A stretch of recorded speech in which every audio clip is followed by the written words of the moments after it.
எல்லா புகழும் இறைவனுக்கு. அஸ்ஸலாமு அலைக்கும். அல்ஹம்துலில்லாஹ், மாஷா அல்லாஹ். நாம் எல்லோரும் ரமலான் மாதத்தின் நோன்பை நோற்றவர்களாக இருக்கிறோம். நீங்களும் நானும் செய்யக்கூடிய நல்ல அமல்கள் எல்லாம் அல்லாஹ் தஆலா ஏற்றுக்கொண்டு, அதற்கான முழு பலனையும், முழு கூலியையும் அல்லாஹ் உங்களுக்கும் எனக்கும் தந்தருள்வானாக. ஆமீன். இஸ்லாத்துல பற்றற்ற தன்மை அப்படின்னு ஒண்ணு இருக்கு இல்லையா? நம்ம எல்லாரும் என்ன நெனைக்கிறோம்? பற்றற்ற தன்மையோட இருந்தா தான் சுவனத்திற்கு போக முடியும் அப்படின்னு சொல்லி நம்ம நெனைக்கிறோம். அதே மாதிரி நம்முடைய பெருமானார் அண்ணல் நபி ரசூல் ஸல்லல்லாஹு அலைஹி வஸல்லம் அவர்கள் ஏழையாக இருந்தாங்க. அதே மாதிரி நாமளும் ஏழையாவே இருக்கணும். அப்பதான் நம்மனால சொர்க்கத்திற்கு போக முடியும். அப்படின்னு ஒரு ஒரு தாட் ப்ராசஸ் நம்ம சமூக மக்களிடத்துல இருக்கு இல்லையா? ரசூல் ஸல்லல்லாஹு அலைஹி வஸல்லம் அவர்கள் ஏழையாக வாழ்ந்தார்கள் அப்படின்னு நமக்கு கிடைக்கக்கூடிய ஆதாரப்பூர்வமான ஹதீஸுகளை விட, ரசூல் ஸல்லல்லாஹு அலைஹி வஸல்லம் அவர்கள் செல்வந்தர்களாக வாழ்ந்திருக்கிறாங்க அப்படிங்கிறதுக்கு நெறைய ஆதாரப்பூர்வமான ஹதீஸுகள் வந்து நமக்கு கிடைக்குது. அதே மாதிரி நம்முடைய பெருமானார் நபிகள் நாயகம் ரசூல் ஸல்லல்லாஹு அலைஹி வஸல்லம் அவங்க நம்மள ஏழையாவே இருங்க அப்படின்னு வலியுறுத்தல. நம்முடைய மார்க்கம் நம்மள நீங்க ஏழ்மை நிலையில இருங்க அப்படின்னு சொல்லி எந்த வகையிலுமே கட்டாயப்படுத்தல, வற்புறுத்தல. அல்லாஹ் தஆலா உங்களுக்கு அதிகப்படியா பரக்கத் செஞ்சிருக்கான் அப்படின்னு சொன்னா, அதுக்காக நம்ம பயப்படணும் அப்படிங்கிற அவசியமும் கிடையாது. ஏன்னா ரசூல் ஸல்லல்லாஹு அலைஹி வஸல்லம் அவர்கள் எல்லாம் வல்ல இறைவனிடத்துல எப்படி பிரார்த்தனை செஞ்சிருக்காங்க அப்படின்னு சொன்னா, இந்த செய்தி நூல் முஸ்லிம்ல இருக்கிறது. ரசூல் ஸல்லல்லாஹு அலைஹி வஸல்லம் அவர்கள் பிரார்த்தனை செய்திருக்கிறார்கள். யா அல்லாஹ், உன்னிடத்திலே நேர் வழியையும், இறை அச்சத்தையும், கற்பொழுக்கத்தையும், செல்வ நிலையையும் கேட்கிறேன்னு பெருமானார் பிரார்த்தனை செஞ்சிருக்காங்க. இப்ப ரசூல் ஸல்லல்லாஹு அலைஹி வஸல்லம் அவர்கள் இறைவனிடத்துல செல்வ நிலைய கேட்டிருக்காங்க அப்படின்னு சொன்னா, நாம ஒரு ஒரு ஒரு பாயிண்ட்ல நம்ம என்ன பண்றோம், பெருமானார அவர் ஏழையாக வாழ்ந்திருக்கிறார் அப்படின்னு நம்ம போர்ட்ரேட் பண்றோம் இல்லையா? ரசூல் ஸல்லல்லாஹு அலைஹி வஸல்லம் அவர்களே ஏழையாக போர்ட்ரேட் பண்றதுனால எந்த பலனும் இல்ல இந்த சமூகத்திற்கு. பெருமானார் ஏழ்மையில ஒரு குறிப்பிட்ட காலத்துல அவர் இருந்திருக்கலாமே ஒழிய, பெருமானார் செல்வந்தரா தான் இருந்திருக்காங்க. அனஸ் ரலியல்லாஹு அவங்க அறிவிக்கிறாங்க. இந்த செய்தியும் நூல் புகாரில இருக்கு. ரசூல் ஸல்லல்லாஹு அலைஹி வஸல்லம் அவர்கள் செல்வத்தை வாரி இழைக்கக்கூடியவராக இருந்திருக்கிறாங்க. அல்லாஹ் அக்பர். ரமலான் காலத்துல ரசூல் ஸல்லல்லாஹு அலைஹி வஸல்லம் அவர்கள் செல்வத்த வாரி இறைப்பாங்களாம். ஜிப்ரீல் அலைஹிஸ்ஸலாம் அவர்கள் ரமலான் காலத்துல ரசூல் ஸல்லல்லாஹு அலைஹி வஸல்லம் அவர்கள ஒவ்வொரு இரவிலும் வந்து சந்திக்கக்கூடிய அந்த நிலையில, ரசூல் ஸல்லல்லாஹு அலைஹி வஸல்லம் அவர்கள் மழை காற்றைப் போல செல்வத்தை வாரி இறைத்துக் கொண்டிருந்தார்கள் அப்படிங்கிற செய்தி நூல் புகாரில இருக்கிறது. நம்ம கொஞ்சம் இப்படி யோசிச்சு பார்ப்போமே.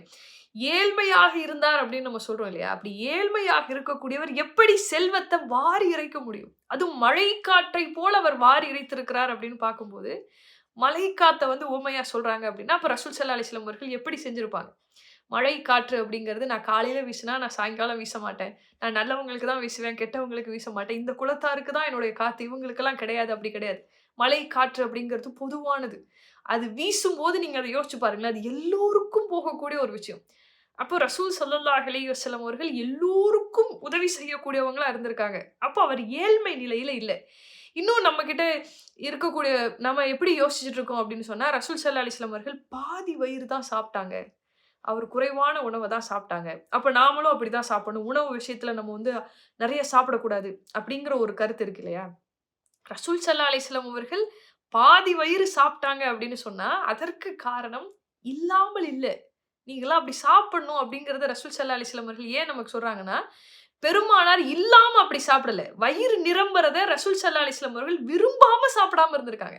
இப்போ ஒரு வயசு இப்போ என்னோட வயசுல இருக்கிறவங்கலாம் என்ன வேணாலும் சாப்பிடலாம். டைஜெஸ்ட் ஆகும். டைஜெஷன் வந்து ப்ராப்ளம் இல்லாம இருக்கும். ஆனா ஒரு வயசுக்கு மேல ஃபுட் கண்ட்ரோல் அப்படிங்கிறது அவசியம் இல்லையா? நம்முடைய ரசூல் ஸல்லல்லாஹு அலைஹி வஸல்லம் அவர்கள் நமக்கு முன்மாதிரியா வாழ்ந்திருக்காங்க. ஒரு ஒரு ஒரு வயசுக்கு மேல இப்படிதான் சாப்பிடணும்.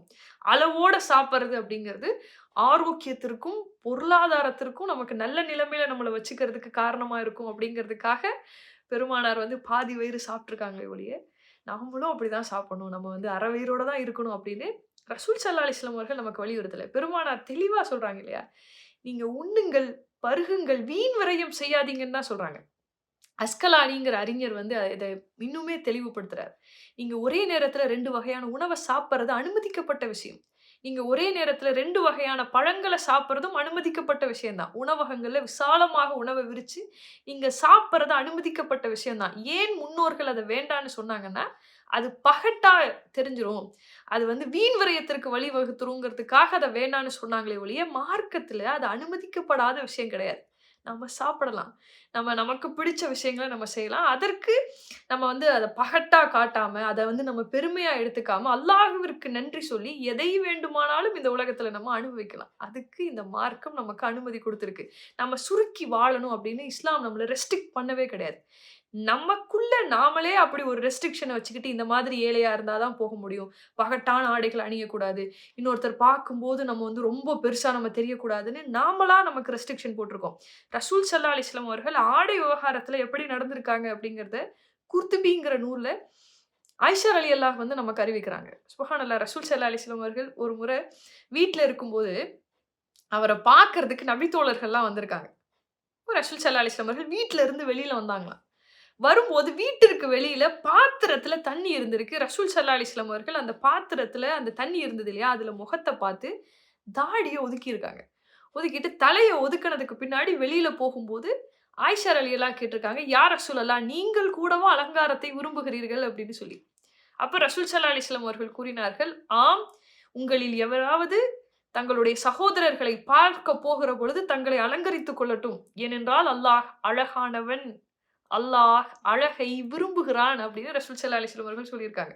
ஆக வந்து நம்ம அ ஆடை ஆடை விவகாரத்துல ரொம்ப அழுக்கு புடிச்ச இத தான் போடணும். நம்ம வந்து ரொம்ப பகட்டா வந்து இருக்கக்கூடாது. நெறைய நேரங்கள்ல நம்ம பார்க்குறோம் இல்லையா? தொப்பிலாம் அழுக்கா போட்டு இருக்கக்கூடிய எவ்வளவோ பேர நம்ம பார்க்குறோம். அதே மாதிரி வேஷ்டி, அந்த அந்த ஜிப்பா இதெல்லாமே அழுக்கான நிலையில இருக்கக்கூடியவங்க, அத வந்து பெருமானாரினுடைய வழி அப்படின்னு சொல்லிட்டு அத காட்டுவாங்க இல்லையா? மார்க்கத்துல அப்படி அனுமதிக்கல. மார்க்கம் நமக்கு நீங்க அப்படித்தான் இருக்கணும் அப்படின்னு சொல்லி வலியுறுத்தல. மாறாக ரசூல் ஸல்லல்லாஹு அலைஹி வஸல்லம் அவர்கள் நமக்கு காட்டி தந்த வழி, நீங்க உங்கள அலங்கரிச்சுக்கலாம். ஏன்னா அல்லாஹ் அழகானவன். சுப்ஹானல்லாஹ். மார்க்கம் நம்மள நம்மள எப்படி வந்து நமக்கு வழிகாட்டுது இல்லையா? அதே மாதிரி நம்ம என்ன நெனைக்கிறோம்? ஏழைகளுக்கு தான் வந்து சொர்க்கத்துல வந்து முன்னுரிமை அப்படின்னு சொல்லி. ஆஃப் கோர்ஸ் ஏழைகள் வந்து சொர்க்கத்துக்கு முன்னாடியே போவாங்க. இந்த செய்தி பைஹக்கில இருக்கு. ரசூல் ஸல்லல்லாஹு அலைஹி வஸல்லம் அவர்கள் சொல்றாங்க, ஏழைகள் முன்னாடியே சொர்க்கத்துக்கு போயிருவாங்க. 40 ஆண்டுகளுக்கு முன்னாடி ஏழைகள் வந்து சொர்க்கத்துல இருப்பாங்க அப்படின்னு சொல்லி. அந்த ஹதீஸ முஸ்லிம்ல இருக்கக்கூடிய செய்தி மிக தெளிவாக நமக்கு சொல்லுது. முஹாஜிர்கள் அப்படிங்கிற ஏழைகள் 40 ஆண்டுகளுக்கு முன்னாடி சொர்க்கத்துல நுழைவார்கள். நம்ம முன்னாடியே பார்த்தோம் இல்லையா? ரசூல் ஸல்லல்லாஹு அலைஹி வஸல்லம் அவர்கள் மெஹராஜுக்கு போகும்போது, முஹாஜிர்கள் அப்படிங்கிற ஏழைகள் வந்து சொர்க்கத்துல உயர்ந்த அந்தஸ்துல இருந்தாங்க. அது முஹாஜிர்கள் அப்படிங்கிற அந்த குலத்தார பத்தி பேசக்கூடிய ஒரு விஷயம். இப்போ முஹாஜிர்கள்ங்கிறவங்க யாரு? Basically they are not poor. அவங்க பிறக்கும்போதே ஏழைகளா பிறக்கல. மாறாக அவங்க செல்வந்தர்களா தான் இருந்திருக்காங்க. எங்க செல்வந்தர்களா இருந்திருக்காங்கன்னா, மக்காவுல அவங்க செல்வந்தர்களா இருந்திருக்காங்க. ஹிஜ்ரத்திற்காக மதீனா வருகிற பொழுது அவங்களுடைய உடைமைகளை எல்லாம் இழந்துர்றாங்க. அவங்களோட வீடு, அவங்களுடைய செல்வம் எல்லாத்தையும் இழந்து அல்லாஹ்விற்காக அதை திருப்தியாக ஏற்றுக்கொள்கிறாங்க பாருங்க. அதற்காக அல்லாஹ் அவங்களுக்கு அப்படி ஒரு அந்தஸ்த குடுக்குறான். 40 ஆண்டுகளுக்கு முன்னாடி அல்லாஹ் தஆலா அவங்களுக்கு சொர்க்கத்த குடுக்குறான். சொர்க்கத்துல உயர்ந்த பதவிகள அவங்களுக்கு குடுக்குறான். இது முஹாஜிர்கள் அப்படிங்கிற ஏழை குலத்தாருக்காக இறைவன் சொல்லப்பட்ட விஷயம். எல்லா ஏழைகளும் சொர்க்கத்துக்கு போவாங்கன்னு எப்படி சொல்ல முடியும்? நான் ஏழைங்கிற அடிப்படையில நான் என்ன வேணா தப்பு செஞ்சுக்கலாம். ஆனா இறைவன் ஏழைங்கிறதுக்காக சொர்க்கத்துல போடுவானா? அப்படி கிடையாது. நன்மை செய்பவர்களுக்கு சொர்க்கம் உறுதி. தீமை செய்பவர்களுக்கு நரகம் உறுதி. அல்லாஹ்வும், அல்லாஹ்வினுடைய தூதர், நம்முடைய பெருமானார் நபிகள் நாயகம் ரசூல் ஸல்லல்லாஹு அலைஹி வஸல்லம் அவர்கள் நமக்கு காட்டிய வழி அதுதானே. நீங்கள் செல்வந்தர்கள் அப்படிங்கிறதுனால தடுத்து நிறுத்தப்படுவீங்க. காரணம் என்ன? உங்ககிட்ட கேள்விகள் அதிகமா இருக்கும். அதுக்காக இவங்க வந்து சொர்க்கத்துக்கே போக மாட்டாங்க அப்படின்னு சொல்ல முடியாது இல்லையா? நம்ம பேசிக்கா யோசிச்சு பார்ப்போமே. இந்த உலகத்துல ஏழைகள் தான் அதிகமா இருக்காங்க. அப்ப ரசூல் ஸல்லல்லாஹு அலைஹி வஸல்லம் அவர்கள், நான் சொர்க்கத்தை எட்டி பார்த்தேன். அங்க ஏழைகள் அதிகமா இருந்தாங்கன்னா, பேசிக்கா புரிய வேண்டிய விஷயம், இங்க ஏழைகள் அதிகம்னா, சொர்க்கத்திலயும் ஏழைகள் தானங்க அதிகமா இருப்பாங்க. செல்வந்தர்கள் குறைவான நிலையில இருக்காங்க அப்படின்னு சொன்னா, சில பேர் தவறான வழியில சம்பாரிச்சு, அதுக்கு கேள்வி கணக்கு அந்த இதுக்கெல்லாம் பதில் சொல்ல முடியாம அவங்க நரகத்துக்கு போவாங்க. அதுக்காக செல்வந்தர்கள் எல்லாருமே நரகத்துக்கு போவாங்க அப்படின்னு சொல்ல முடியாது. அதுக்காக பொருள் தேடாம இருக்கிறதுங்கிறது முட்டாள்தனமான விஷயம் தானே. நமக்கு மார்க்கம் வந்து நமக்கு அப்படி வலியுறுத்தல. நம்ம ஏழையாவே இருக்கணும், எதுவுமே இல்லாம இருக்கணும் அப்படின்னு சொல்லல. ஏழைங்கிற அடிப்படையிலலாம் உங்களால சொர்க்கத்துக்கு போ முடியாது. ஏழையா இருந்து நீங்க நேர்மையா இருந்தீங்கன்னு சொன்னா சொர்க்கத்துக்கு போகலாம். ரசூல் ஸல்லல்லாஹு அலைஹி வஸல்லம் அவர்கள் சொர்க்கத்திற்கு போவதற்கு முதல்ல தகுதி பெற்ற நபர். ஆனா ரசூல் ஸல்லல்லாஹு அலைஹி வஸல்லம் அவர்கள் மறுமை நாள்ல என்ன செய்வாங்களாம், அவருடைய உம்மத்தா இருக்கக்கூடிய நம் எல்லோருக்கும் பரிந்துரை செஞ்சதற்கு பின்னாடி கடைசியா தான் ரசூல் ஸல்லல்லாஹு அலைஹி வஸல்லம் அவர்கள் சொர்க்கத்துக்குள்ள வருவாங்களாம். அதே மாதிரி பெருமானார் என்ன சொல்றாங்க, என்னுடைய நல்லடியார்கள் ரசூல் ஸல்லல்லாஹு அலைஹி வஸல்லம் அவர்களுடைய நல்லடியார்களா இருக்கணும் இல்லையா? அவர்களை விட தகுதி குறைவானவர்களுக்கு பரிந்துரை செய்ததற்கு பின்னாடி சொர்க்கத்துக்குள்ள நுழைவாங்க. அல்லாஹு அக்பர்! எவ்வளவு பெரிய பாக்கியம் இல்லையா அது? இப்போ செல்வம் செல்வம் அதிகமா இருக்கு அப்படின்னு சொன்னா, நம்ம இப்படி யோசிச்சு பார்ப்போமே. ஏழையா இருந்து, நேர்மையா இருந்து சொர்க்கத்துக்கு போகிறது ஒரு கேட்டகரி. செல்வந்தர்களா இருந்து, அதிகமா சம்பாரிச்சு ஏழைகளுக்கு கொடுத்து, அவங்கள நல்ல நிலையில வச்சுட்டு, சொர்க்கத்துக்கு போகும்போது அல்லாஹ் தஆலா அதுல உங்களுக்கு சிறந்த அந்தஸ்த குடுக்குறான். சொர்க்கத்துக்குள்ள போறது ஒரு வழியா இருந்தாலும், சொர்க்கத்துல சிறந்த அந்தஸ்த பெறுறது அப்படிங்கிறது, அதை விட சிறந்த வழி இல்லையா? அப்ப நாம பொருள் தேடலாம். தப்பில்ல. இதுல ஒரு ஒரு கூட்டத்தார் இப்படி யோசிக்கிறாங்க. நம்ம அதிகமா சம்பாரிச்சு வச்சிருந்தோம்னு சொன்னா, அல்லாஹ் தஆலா அதனால நம்ம கேள்வி கணக்குல மாட்டிக்குவோம். அல்லாஹ் தஆலா அதனால நமக்கு சொர்க்கத்த குடுக்காம போயிருவான் அப்படின்னு ஒரு ஒரு கூட்டம் இருந்தாலும், இன்னொரு கூட்டம் எப்படி யோசிக்கிறாங்கன்னா, அல்லாஹ் இருக்கிறவங்களுக்கு தான் குடுப்பான். நமக்கெல்லாம் குடுக்க மாட்டான். அப்படின்னு யோசிக்கிறாங்க இல்லையா? அது அவங்களுடைய இயலாமைய காட்டுது. இறைவனின் மீது அவங்களுக்கு இருக்கக்கூடிய அதிருப்திய காட்டுது. அல்லாஹ் பாரபட்சமற்றவன். நீங்க கேட்டீங்க அப்படின்னு சொன்னா, அல்லாஹ் குடுப்பதற்கு தயாரா இருக்கான். அதற்கான முயற்சிய செஞ்சுட்டு இறைவனிடத்துல ஹலாலான ஒரு விஷயத்துக்காக நீங்க பிரார்த்தனை செய்றீங்க அப்படின்னு சொன்னா, நிச்சயமாக இறைவன் குடுப்பான். முஹாஜிர்கள் அப்படிங்கிற அந்த குலத்தார் இருக்காங்க இல்லையா? ரசூல் ஸல்லல்லாஹு அலைஹி வஸல்லம் ஒரு இடத்துல போய் கேட்குறாங்க. யா ரசூலல்லாஹ், செல்வந்தர்கள் இந்த உலகத்திலயும் நல்ல நிலையில இருக்கிறாங்க. அவங்க எல்லாத்தையுமே அனுபவிச்சுக்கிறாங்க. அவங்க எல்லாருக்கும் உதவி செய்றாங்க. எல்லாமே செய்றாங்க. அப்ப அவங்க அதற்கான கூலிய இறைவனிடத்துல பெறுவாங்க இல்லையா? அப்ப நாங்க என்ன செய்றது? அப்படின்னு கேட்கும்போது ரசூல் ஸல்லல்லாஹு அலைஹி வஸல்லம் அவர்கள் ஒரு தஸ்பீஹ் அவங்களுக்கு சொல்லிக் குடுக்குறாங்க. இத நீங்க சொன்னீங்கன்னு சொன்னா, உங்களை முந்திவிட்ட செல்வந்தர்கள நீங்க முந்திறலாம். உங்களுக்கு பின்னாடி வரவங்க உங்கள முந்த முடியாது அப்படின்னு சொல்லி அந்த தஸ்பீஹ சொல்லிக் குடுக்குறாங்க. இன்னொரு ஹதீஸ்ல அது எப்படி சொல்லப்படுதுன்னா, மறுபடியும் முஹாஜிர்கள் ரசூல் ஸல்லல்லாஹு அலைஹி வஸல்லம் இடத்துல வராங்க. யா ரசூல் அல்லாஹ், நீங்க எங்களுக்கு கற்றுத் தந்த அந்த தஸ்பீஹ இப்போ செல்வந்தர்களும் சொல்ல ஆரம்பிச்சுட்டாங்க. அப்ப என்ன செய்வது? அப்ப ரசூல் ஸல்லல்லாஹு அலைஹி வஸல்லம் அவர்கள் சொல்றாங்க, அது அவர்களுக்கு அல்லாஹ் அருளிய அருள். அல்லாஹ் நாடியவர்களுக்கு அப்படி ஒரு அருள குடுக்குறான் அப்படின்னு சொல்லி. அல்லாஹ் அக்பர். அப்போ நாம் எதை தேடுகிறோமோ, அதை இறைவன் நமக்கு குடுப்பான். அது ஹலாலான முறையில இருந்தது அப்படின்னு சொன்னா, நிச்சயமா அல்லாஹ் தஆலா குடுப்பான். நான் மறுபடியும் இத தெளிவுபடுத்த விரும்புறேன். ஏழைகள் அப்படிங்கிற அடிப்படையில உங்களால சொர்க்கத்துக்கு போக முடியாது. ஏழையா இருந்து நீங்க நன்மை செஞ்சீங்க, இல்ல நேர்மையா இருக்கிறீங்கன்னா, அதை கொண்டு இறைவன் உங்களுக்கு சொர்க்கத்த குடுப்பான்.